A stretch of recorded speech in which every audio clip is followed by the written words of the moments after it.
Hello, UMA students. This is Heather Mazurowski. I am a UMA instructor. I have been with UMA for about 3.5 years, and I have been an English teacher for about 26 years, almost 27. Today, as you can see on the screen, we're going to talk about the planning stage of the writing process, thesis statements, and preparing an outline. Now, I'm going to take myself off of the video in a few seconds, but I did want you to see me and possibly put a face with a name, and I will be back at the end of the video.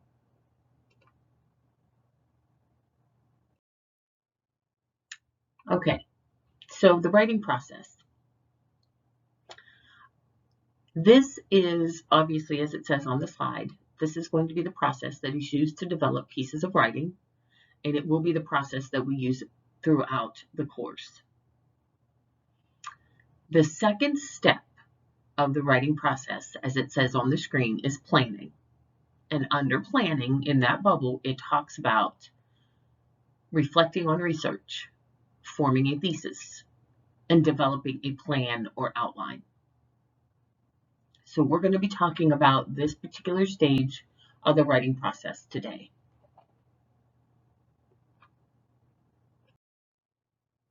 Now, first things first, what is a thesis statement? Thesis statements can be, for some, for all, for most, intimidating for whatever reason. But basically, it is one sentence that states your topic and 3 main ideas that you are going to discuss about that topic. So it's only one sentence. It is the last sentence of the introductory paragraph or of your introduction, and it provides direction and focus for your writing.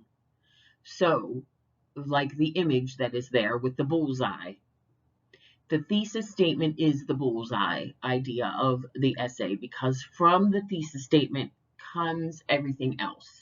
So the thesis statement, and then as you can see, there's other circles around the bullseye that we build and build and build from the thesis statement. So it's crucial, but it is not difficult to write.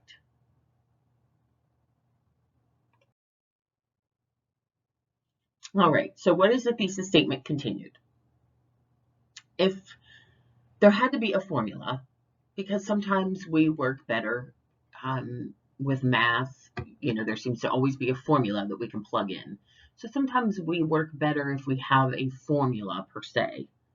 So if we had to have a formula for a thesis statement, it would be something like your topic plus your opinion or thought on your topic, and then your 3 main ideas that you're going to discuss about your opinion or thought on your topic.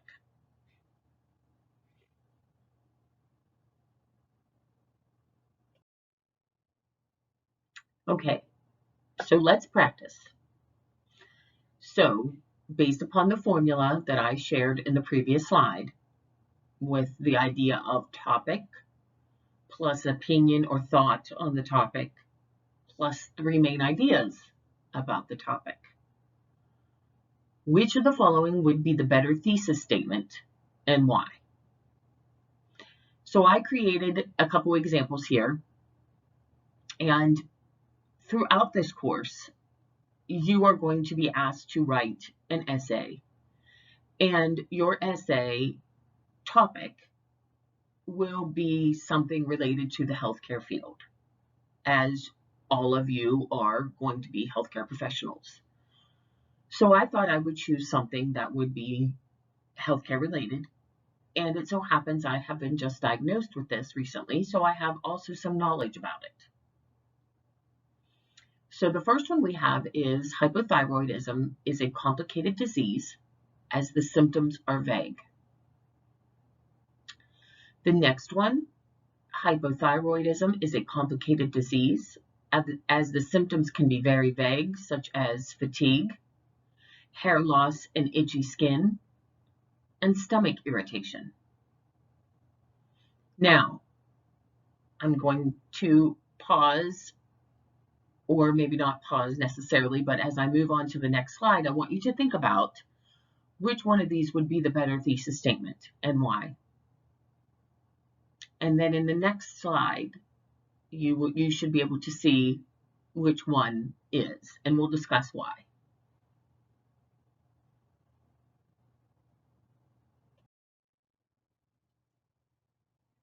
All right, developing a plan or outline. Okay, now going back to the thesis statements. If you notice, I have the thesis statement there, and obviously that is the one that is the correct one.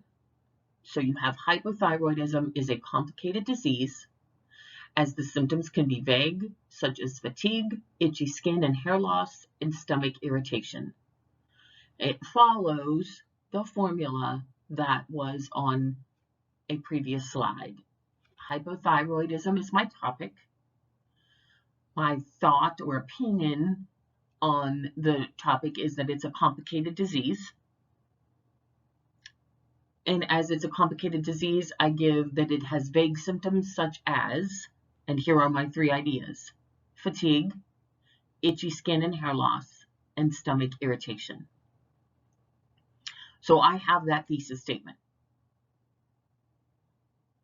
Now, the next one, the next part, if you notice, is developing a plan or outline within the planning stage of the writing process.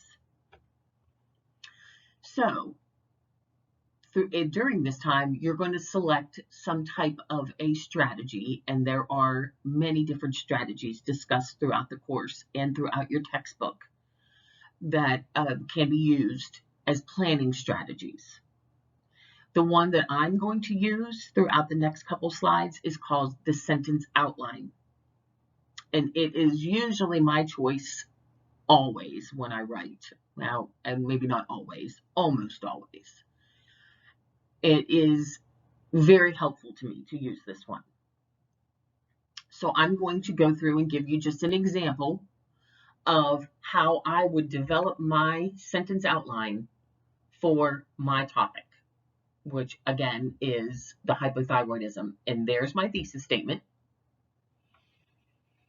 So I'm going to take my Roman numeral 1, must align, just as in an essay, your first body paragraph would align with the first item in the thesis statement, and that happens to be fatigue. So I've created a topic sentence. The fatigue experienced with hypothyroidism is not a typical tiredness. That's my topic sentence for that particular one. And then I have my A, B, and C are my supporting details for that topic sentence. Normal everyday tasks are exhausting. Avoiding or not being able to attend events becomes normal because you are too physically tired. Although there is extreme tiredness of fatigue, sleep is not always the answer or remedy. So these would be my supporting details to show about how this particular fatigue is not a normal tiredness.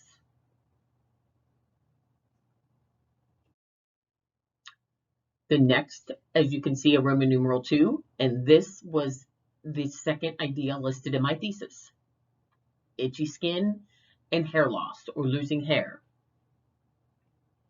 Again, I've created a topic sentence. Having itchy skin and losing hair become the new normal.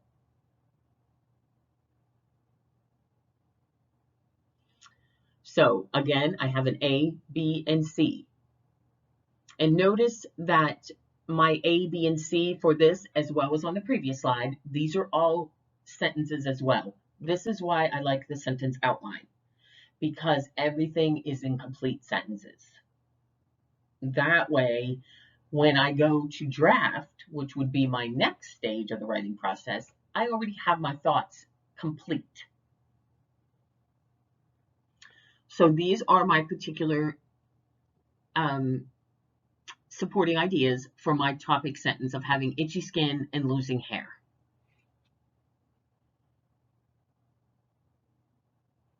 All right. Okay, finally, the third Roman numeral, which again is the third idea from my thesis statement. So that is something to always keep in mind. You want your paragraphs to follow the order that you list your items or you list your ideas in your thesis statement. So I have again established a topic sentence.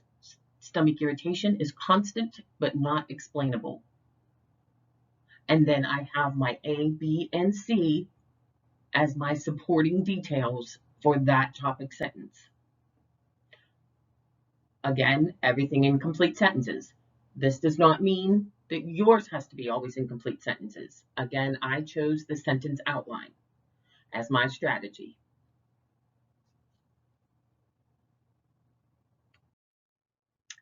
Finally, the Roman numeral 4 would be conclusion. Now, this would be setting up my conclusion or the concluding paragraph of my essay. A conclusion has 3 elements to it, usually. It has the rephrasing of the thesis statement. It has a summary of your main ideas. And it has a message or thought about your topic to your readers or for your readers as your last sentence. So I have the Roman numeral 4 there. I have rephrased my thesis. Hypothyroidism is a complicated disease with vague symptoms of fatigue, brittle hair and itchy skin, and an irritated stomach. Not a whole lot of difference there between my initial thesis and this one. It's a rephrase. So it doesn't have to be a complete rewording of your thesis. The next one is the letter A is a summary. Now I chose to do short sentences of a summary of my different ideas. You can combine them and make 2 sentences. I chose to put some short sentences here. So being tired does not explain the fatigue. Itchy skin is an annoyance and painful. Brittle hair is unmanageable and found everywhere. And constant stomach irritation is unexplainable. Again, I could have combined them and made them combined sentences or compound sentences, but I chose to make them short. The last sentence, the last sentence would be the message or the thought that I have for my readers. So I would have something that says, visiting your doctor and explaining your symptoms will be very beneficial in helping to remedy these vague but annoying signs. So that would be my message.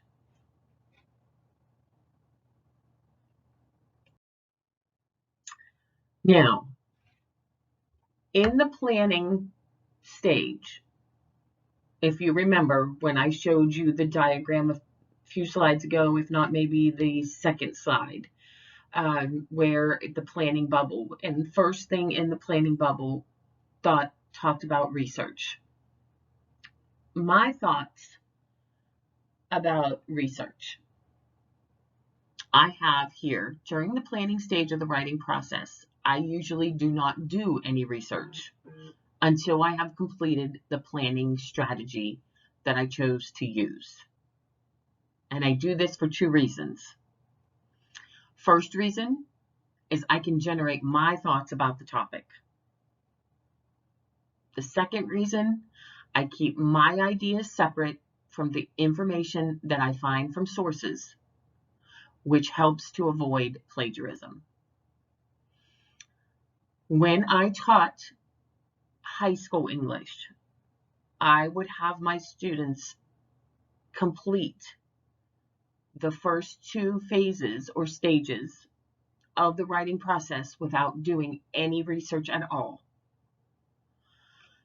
Because I find that when we start off by doing research, my thoughts only, This is just my process and my thoughts that I'm giving to you as possible helpful hints. When we start off immediately doing research, we begin to blend our ideas with the research, and our lines become blurred, so to speak. So all of the information that I provided to you in the sentence outline on the previous slides, those were all my thoughts. Now, again, if you remember in the beginning, I said I chose that one because I have been recently diagnosed. So those symptoms are ones that I have or had. Therefore, that is my knowledge. Now, that information could be out there in research, but that is all my own thoughts right there, right now, because I didn't look anything up. Another idea about why I wait to do research, because it also helps me to do research that is a little more narrow. Now, what do I mean by that? For instance, I can take the topic sentence that I created for any of my ideas, and I can search that. I can put that in and search that. That may help to limit some of the hits that I get so that I'm not bombarded with many different articles, books, whatever may be when I actually start researching. I am not a fan of researching. So this may be another reason that this is my process, because I try to limit as much rephrasing and searching as much as possible. Once my sentence outline is complete and I do research, then I will add that research in when I actually draft my rough draft. Therefore, again, I am certain what is from my source and what are my ideas. My process does not mean it has to be yours, just some suggestions to possibly help.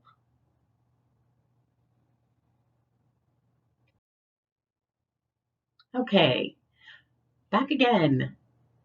So, final thoughts. Once again, as I tried to end most of my videos like this, if not all of them, please remember to reach out to your instructors if you have any questions. And you can also reach out to academic services with the number that's listed on the screen. We are here to help you. I hope that you found this helpful, and I hope that you enjoyed this video. Thanks for watching.